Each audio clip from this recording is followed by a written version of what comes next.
Well, as you hinted at, it's not, wink wink, about the Lord's Supper, and that's not the issue Paul's addressing.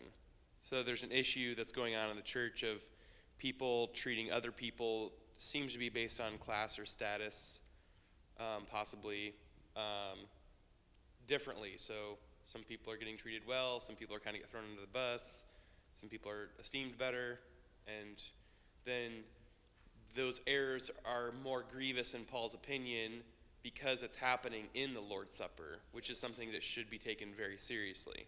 Very good, very good. And part of the reason for asking this question is, in part, even if it is so obvious, is to remind ourselves that this passage was not written, firstly, as a manual how to do the Lord's Supper. Okay? Now, in many ways, we look to this passage and we have a wealth of information that does inform how we handle the Lord's Supper or the Lord's table or communion. So it's profitable in that way, but it wasn't written necessarily specifically one for one as a, hey, you don't know how to do this? Let's give you a manual. Here's the dummy's guide to doing the Lord's Supper, right? That's not how this was formed. In fact, this is just a reminder that in the wisdom of God, we learn even practical matters like how should we approach the Lord's table from a passage that was actually correcting something that was even deeper within this local church. It's actually fantastic. It's fascinating as you think about the wisdom of God informing or forming and fashioning these communities. Anybody else want to jump on what Jason said there? How many of you would have broadly agreed with Jason in some capacity? You don't have to agree with him on everything. That's okay. He is Jason after all. Okay. Anybody else want to comment on that? All right. So it is about the Lord's Supper, but it's more than that. There's a deeper issue going on here. So what we're going to do, we haven't done this for quite some time. It's a little bit clunky to do it in this setting, but I'm going to ask the question that I used to do on a fairly routine basis. Look at these verses 17 through 34. What do you observe? Okay? What do you see in this text? What are some questions of observation that come to you as you peruse these very familiar words and verses? Okay? Right here, Daniel. And I think this might be answered by looking back even to the beginning of the letter, but what does Paul mean here when there are divisions among you? What practically is he talking about there? Same thing as the beginning of the letter? Or, I mean, I would assume it's not different, but I'll ask the question anyway. And that's a good question of observation. If you're reading through 1 Corinthians and just assume we've been reading it just for a couple of weeks, right? Assume we've been reading 1 Corinthians for a couple of weeks. Hey, is this similar to what he said about divisions back in chapters 1, 2, 3, 4? It's a good question of observation. Good. Anybody else? Any other observations from these few verses? Brooke? I will try to point out maybe if you want, okay? Right over here.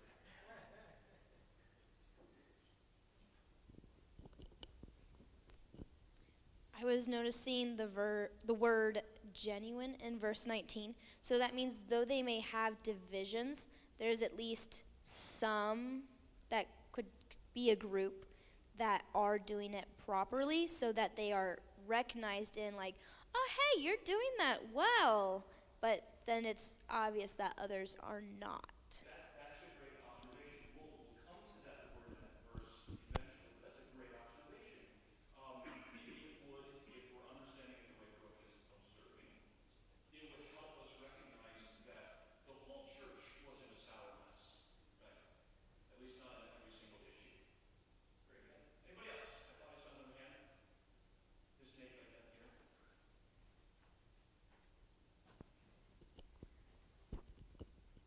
So it's an observation from this text, but actually becomes more of an observation of the previous text. So he starts with the conjunction but and says, in this matter now I do not commend you. So to contrast it with the first part of the chapter, that actually was him commending the church. So he does say that in verse 2, I commend you because you remember me and everything and you maintain the traditions as they were delivered to you. But then, we just went through a long section of teaching, but is Paul actually saying, or do we need to view that first half of the chapter that actually the church at Corinth was actually practicing this head covering thing correctly, but perhaps didn't understand all the whys, and so Paul just, so I want you to understand about headship, and then just gives more of an explanation. So they actually were doing this practice. The first half of the chapter really isn't corrective, and now the second half is. Is that a fair way to look at that? It's at least a possibility. I have to do some more thought on that. But yes, very, very good observation. And remember, this is all in context, even if he is addressing different matters. In fact, on a similar note, I will observe this as well. Look at what Paul says in verse 18. For in the first place, usually when we use the term first place, what almost always is going to come after that? Second place. Did you pick up any second place in all of this? No, but what do you see at the very end? Okay? About the other things, I will give direction when I come. So it kind of an interesting little thing, like there might have been other matters even related to either the Lord's Supper or their expression of not being unified, that Paul was like, this is chief among them. But there are other things too that we need to address as well. He's like, no, said it right. We'll address those things when I come see you face to face and during my big stay. No, I think that's what he says later on. Good. Any other observations? Kathy and then J.O. You got to wait for the mic. I'm sorry. That's why I said this is a little bit clunkier than when we were in the back room. That's okay. Not the back room. This is only because curious minds want to know. Did he address the other things later? Well, in the way he says it at the end, in verse 34, he says, about the other things I will give directions when I come. So, I am not aware unless any of those things happen to come up in 2 Corinthians. So it wasn't anything that was recorded, so it's kind of like one of those things that they need to know, but we don't. Correct. Okay. Yeah. All right. That's exactly right. It's a little bit, Kathy, like in the end of John. What does John say about the things that Jesus did instead? Doesn't he say, what does he say? Many other things Jesus said and did. And so much so that, what does he say about them? If they were all written down, the world couldn't contain the books. That's a fascinating statement. We have a snapshot in 4 gospel accounts. In many ways, is John saying, we could have infinite numbers of gospel accounts if it was a matter of recording everything. So this is actually bibliology jumping into the picture here. Your understanding of the Bible, God has included in his word what he wants you to know. He has not included everything that you want to know, which is a good reminder. It really is a very helpful reminder. This is what he says, sufficient for life and godliness, right? Which is just another good reminder. Okay, J.O. So I'm kind of curious, in verse 18 he mentions the whole aspect of there being divisions. So being, kind of a curious bug like myself, I'm kind of wondering, are there any hints as far as who, are we going to see other refrains of previous divisions? So you draw back from chapters 1 and 2 where you begin to see, factions between, let's see where, the right words are kind of escaping me right now, but the Greek thought, the Greek philosophical mindset versus the Judean, philosophical mindset. So, just a question that kind of comes to my mind. Dan, you mentioned this, right? And that's a good observational question to ask. You're following along with Paul's writing. What possibly are the background context of all this? Good. Anybody else before we move on? Daniel.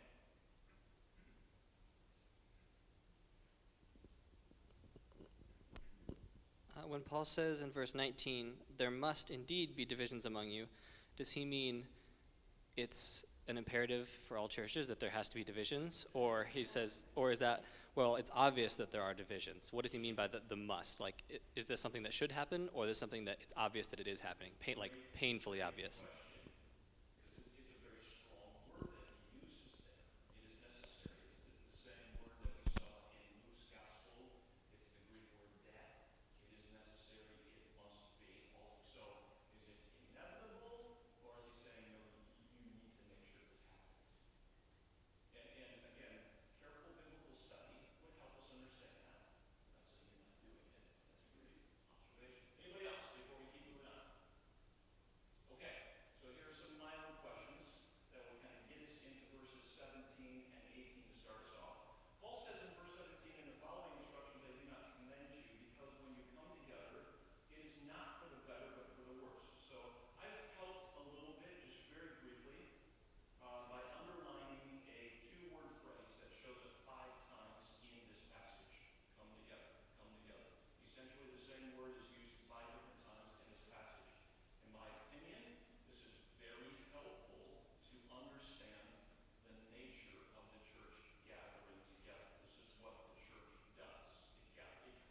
So in verse 18, when you come together, there are divisions.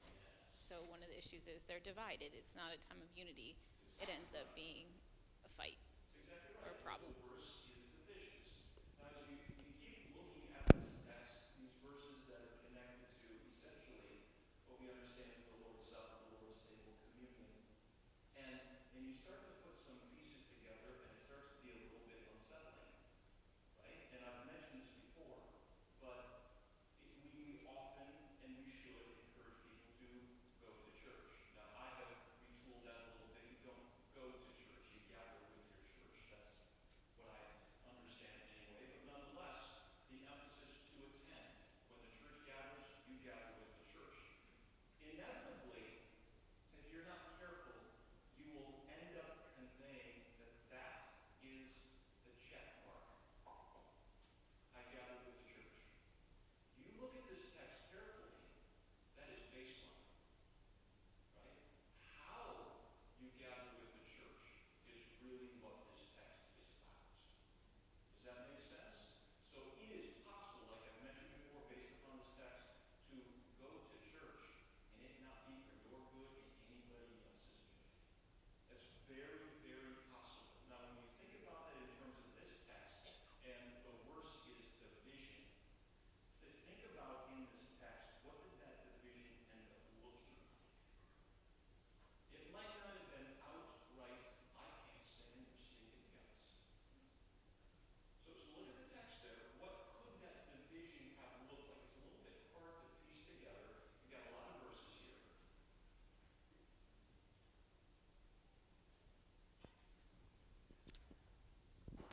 Nate, you're going to get your exercise in that, man. Sorry.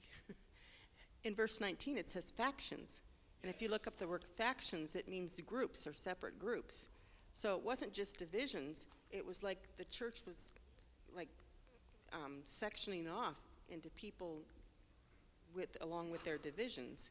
And then it says, one of you've got it right, but it's almost like, how can we tell? Because you've got all these different groups in the church. Yes. And J.O., maybe it was you, maybe it was somebody else. Coming back to Jason, I think over here. What in this passage does it seem was the makeup of the factions in this regard? What was this? Was this the ethnic divisions, or was it possibly something else? Look at the context, look at the verses. Did you see it again? Okay. I did not see that again. I made eye contact with Nate too. Well, it seems to me that the division is actually more of a socioeconomic standpoint, where you have those who have a lot, and they're sharing with all their buddies. And it kind of, you get a little bit of a flashback to grade school where you're, trading lunches with the popular kids and everything. Meanwhile, the little small guy off onto the side who isn't exactly from the best background, he's left with very little, and he and his little poor friends don't really have a whole lot to enjoy between themselves. That's exactly right. I mean, more or less, I think that's a helpful way to think through this. In this case, what is especially connected to the divisions or factions related to them coming together, allegedly as a church, celebrating the Lord's Supper, what was division on socioeconomic lines, right? And you can imagine, we want to be careful kind of piecing this together. In all likelihood, they are meeting together as a church within somebody's home. Most likely. We'll probably come back around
So two things came to mind. First, this seems like a good application of 1 Corinthians 10:31. So whether you eat or you drink or whatever you do all to the glory of God. The choices that you make and how you conduct your daily life should be in consideration of others, and they weren't doing it. They were eating and drinking in a way that they enjoyed for their schedule, and that that made them feel comfortable, instead of, wait a minute, should we wait for our third shift friend? So their eating and drinking was not to the glory of God, because they were thinking about themselves and how they chose when to eat. There it was what to eat, now it's when to eat. Don't know what that is, but whatever. And then the other thing I thought of is, Paul also wrote Ephesians 2 and Ephesians 4, where he just launches into this, almost doxology of how great it is that in Christ all these barriers are broken down, and in it the church is this one new man, and they're built up together like a body. And so I'm sure he was really peeved about, what are you doing? You're supposed to be functioning unified, like, one seamless entity. And here you are splitting off over, well, we didn't want to wait for you. Yes. No more room at the table. Sorry. And what's sad is that it was probably a cover for them wanting it. We didn't really want to, so this justifies that you were late. Instead of being, oh, you're late, why don't you have my seat? And I'll get you something. And along those lines, we might dabble with this a little bit more in the coming verses, but it's also possible, whether it's in addition to or another way to look at it, is are the wealthy usually the ones that can bring a spread when they gather together for their potluck, right? Are the not as wealthy the ones who, I've got my peanut butter and jelly, right? And so they watch the wealthy with their spread, not sharing with other people. Right? You show up to a church potluck and everybody's brought their own and nobody's sharing, and somebody brought their full grill spread, 10-course menu, and the other person said, I only had time and really only enough means for a rice and bean quesadilla, right? Ugh. And you perpetuate that you're not on the same par with us. Now, look at the text. And by that I mean all of the verses, peruse them. I've already hinted at this, or at least suggested this. Do you think the divisions that Paul is talking about was direct, in your face, we intend you harm, we are not one and the same, or was it something a little bit different, a little bit more indirect, a little bit more subtle, a little bit more not thought through, that kind of thing? Does that make sense? Does that make sense? What do you think?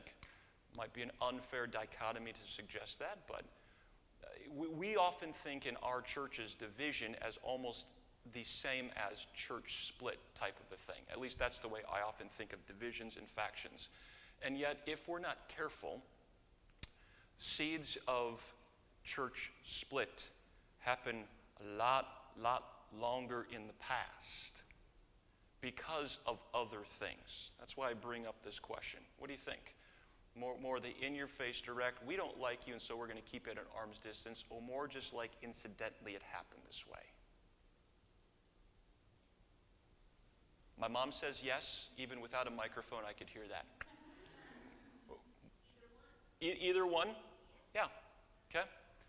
And Nate, right here.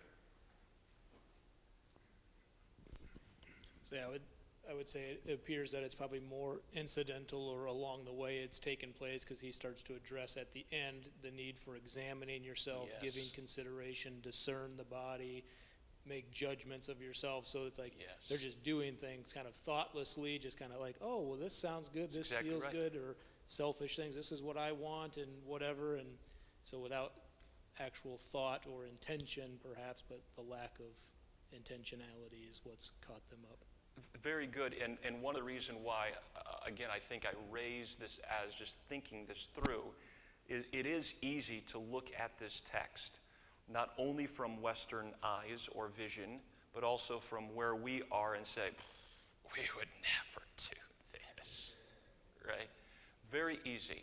But if you take, it doesn't even have to be a full step back. If you take a little half step back and say, okay, if we're talking about not giving due consideration to the rest of the body, which includes people who aren't me, which includes people who aren't like me, which includes people who I don't normally just rub elbows or shoulders with, right?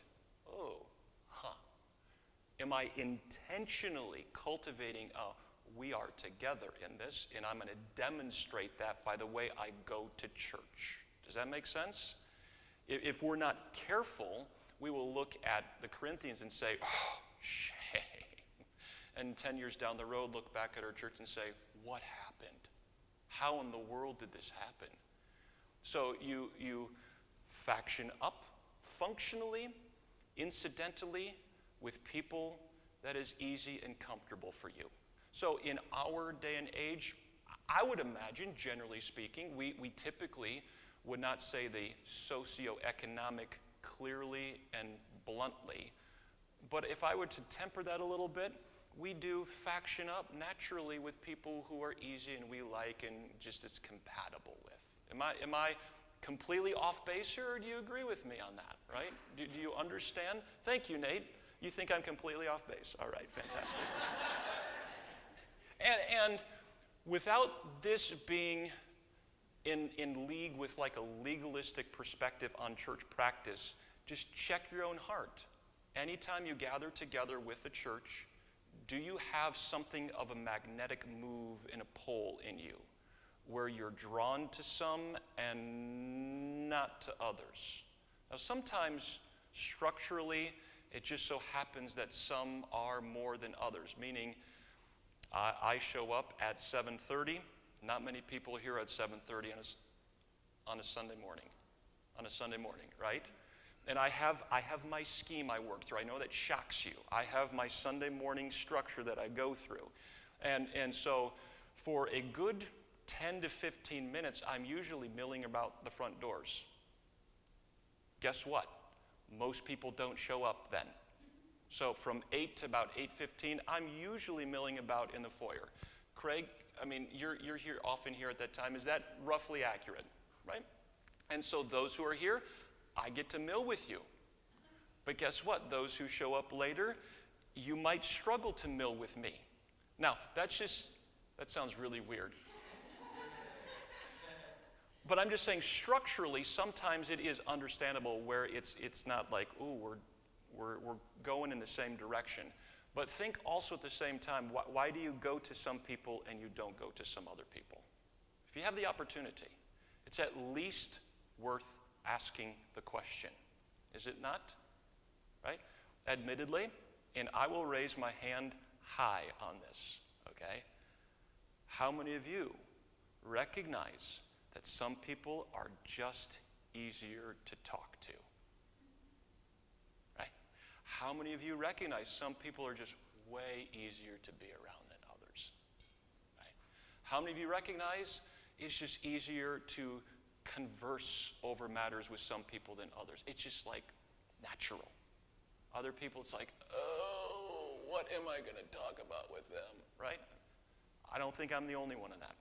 So I just raise this as let the wheels turn a little bit and not be too quick to say the Corinthians over here, Anchor Baptist Church over here, never the twain shall meet. Ooh, be careful. The seeds of this sort of thing may already have been planted. I won't go any further than that. Craig. Maybe Craig will go further than that. Maybe go a little further in that Paul had the advantage. He probably traveled just like a missionary. Yeah. He might have seen 30 churches over the time period. And so he knew the culture of those 30 churches, some healthy, some unhealthy, and everything in between. Yep. Whereas if you're in a sick church and that's the only thing you know, Yep. you don't realize your disease. And so I think Paul was able to point that out. You're not as healthy as maybe you think you are. That's a very astute observation. It even kind of dovetails with Nate saying, I think this was just more incidental than anything, right? How does a person know that they're not doing the right thing if everybody else is not doing the right thing? Very, very astute, very good. Any other comments before we keep moving? Okay, Daniel, right here. I also think that this is something that hadn't really given or recognized as an issue, because it wasn't as if they had just completely eschewed communion or Lord's Supper. They were still doing the Lord's Supper, except Paul says you're not actually doing it. Yes. You're doing something else entirely. Yes. And they were still coming together, but it was actually to everyone's spiritual detriment. So they were trying to, or at least they thought they were doing something and checking boxes, but they actually didn't recognize the problems that were underfoot. That's exactly right. Did I see another hand? Dad, was that a hand or not? Okay. So look at verse 19. I think Daniel, in fact, you already raised this as a possible question. What do you make of verse 19? For there must be factions among you, in order that those who are genuine among you may be recognized. My goodness. To help you out at least a little bit, at least to kind of even the playing field, many biblical scholars and commentators are like, yeah, I'm not quite sure what this means too. Right? So this is a little bit challenging. Our ESV that we are using here in the study handout has translated the word as genuine, which is not an unfair way to translate that word. So that's one way that it can be translated.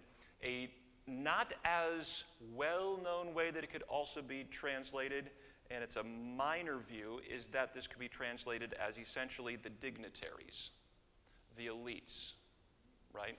Okay? So let me just cast some of the alternatives for how some have understood this verse.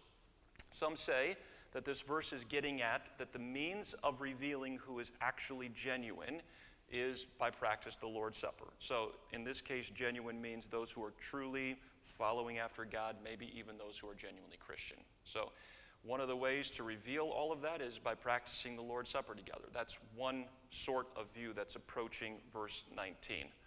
So when Paul says in verse 19, for there must be factions among you in order that those who are genuine among you may be recognized, this view would say the must be is not like you need to make this happen, but this inevitably happens, which will then reveal who actually is true and genuine. That's kind of a long-standing approach to this verse. Another view says to take this verse as very, very sarcastic, incredibly sarcastic. Okay? Now, I'm going to let you fill in the blanks on that. How could you understand verse 19 if Paul was being very much tongue-in-cheek sarcastic? If that's how he was approaching this?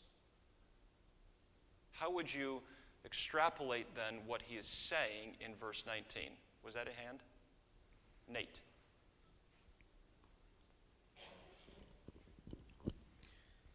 Could it be that he's insinuating to them that they think that there at least are some sort of elites amongst themselves, and so he's trying to point that out, and then it connects back to how Daniel asked earlier about the very beginning of the book, where they were seeing the elites of various apostles and clinging to them, and finding those that were the dignitaries, so to speak. But that same thing now within themselves, they're assuming and presuming, well, there are some of us who are the elites and the genuine, and so maybe in that way there's the sarcasm.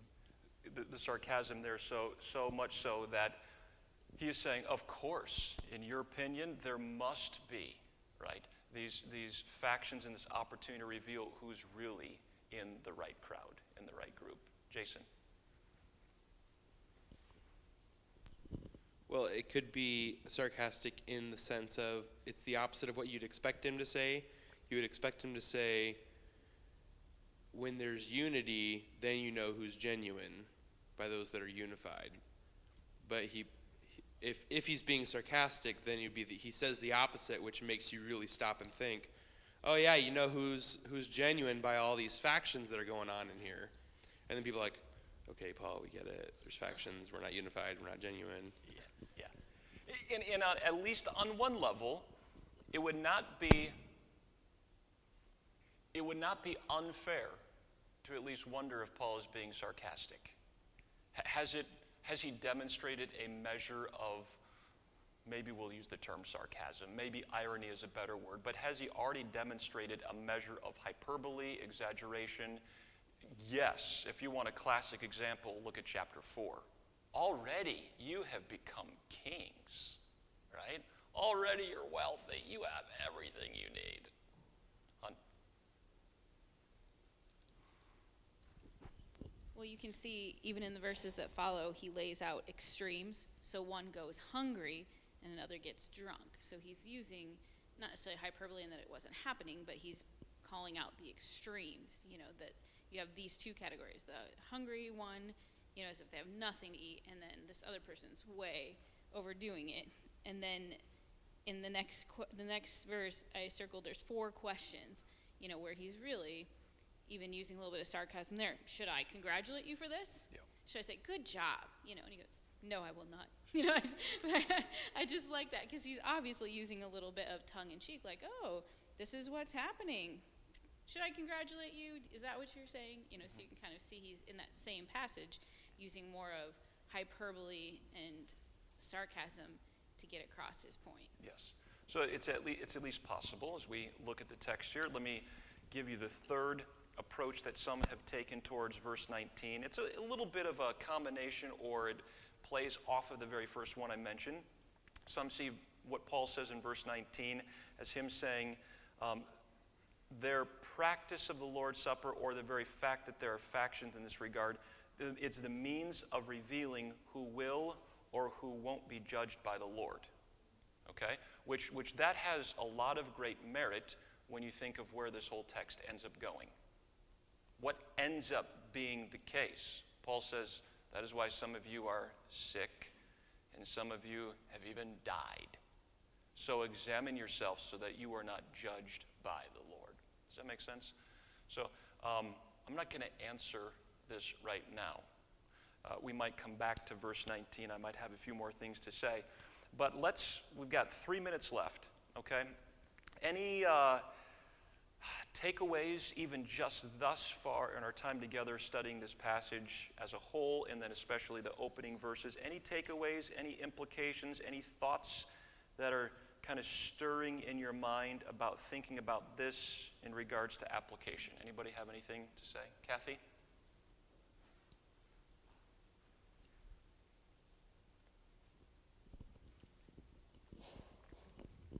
Sorry, it's kind of a question too. Oh, man. Sorry. Go ahead. Give it a whirl. Because when you opened tonight, you were saying that how we observe the Lord's Supper reveals, it is a church matter. Yes, it is. And how, I'm thinking back to the passage last week. That was a difficult passage, but it revealed that it was important. Yes. How we acted and how we process things. This too is on behavior. Yes. And how we act in the church and what we do. And then back to this last thing that you were saying, genuine. Well, that has a lot of different meanings. It can mean sincere. It can mean unpretentious. So how this person acts during the Lord's Supper reveals what his attitude is about the church and what he thinks about the church and how he participates. And so is it more that Paul is getting at, that I'm instructing you in this because this is something important of how a church functions, just like what was revealed in the first part of the passage is how it's important how a church functions according to the genders and authority. It kind of all ties together. It really does, and that's a great observation, Kathy, and even bleeding into application, that this is about practice. It's about practice that matters, right? Very good, very good. Jason, that J.O. right there.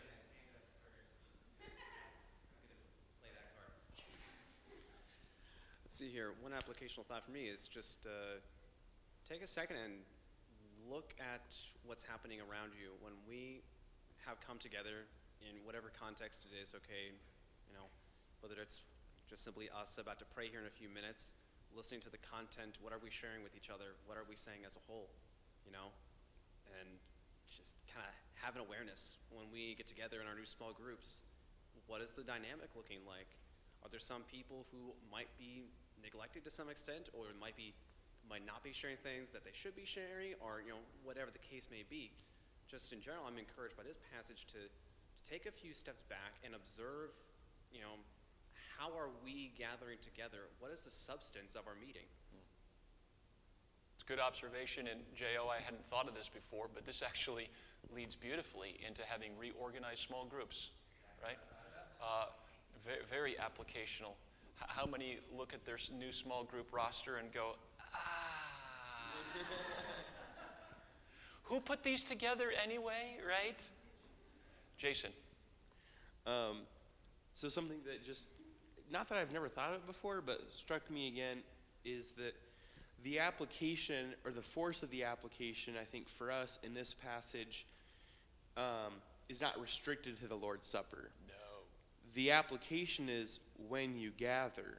So a lot of times we think, oh, I need to examine myself at the Lord's Supper, to make sure that, I'm unified, or we even broaden it to like there's no sin in my heart, whatever, however we understand that. But, and I can, while we're taking communion, look around and say, do I have any grievances with anyone? I think I'm good, and call it okay. And then the application only lasts me 5 minutes out of the month, right? So then I only need to worry about applying this passage 5 minutes a month, rather than every single time I gather, how am I gathering? And the Lord's Supper just heightens the seriousness of what was going on. It just made the grievance that much more offensive to Paul. But the grievance can be committed without any Lord's Supper going on at all. That's exactly right. The same kind of, whether it be the cliques or the turning down your noses at people, or, whatever the case might be, those kind of disunity and discord can happen every single day of the week within a church. I mean, any church gathering, and even outside of the church gathering as well. And even related to that, I mean, we haven't even technically gotten to the Lord's Supper. That comes up in verse 20. So he casts this all when you come together. So you notice the underlined words there, come together, heavy on the front end, heavy on the back end of this passage. You could say it's bracketed by the whole concept of when you come together. Whenever that is it for the better or is it for the worse? And this is, in Paul's understanding, every person's responsibility. It really is. Good. Anybody else? Final thoughts, comments, questions? Daniel? You get the last word. Oh boy. All right. You touched on this earlier, and so maybe I'm just stating it again, but in a different way. But coming together isn't good inherently. Meaning, just because we come together doesn't mean that we're doing it right. Because the Corinthians were coming together, and it was bad for all of them. We can do a thing, and we think that it's good, but it's actually harming us and everyone around us, and we're even deceiving ourselves and thinking that we're doing good too. Yeah. I'll leave it with that.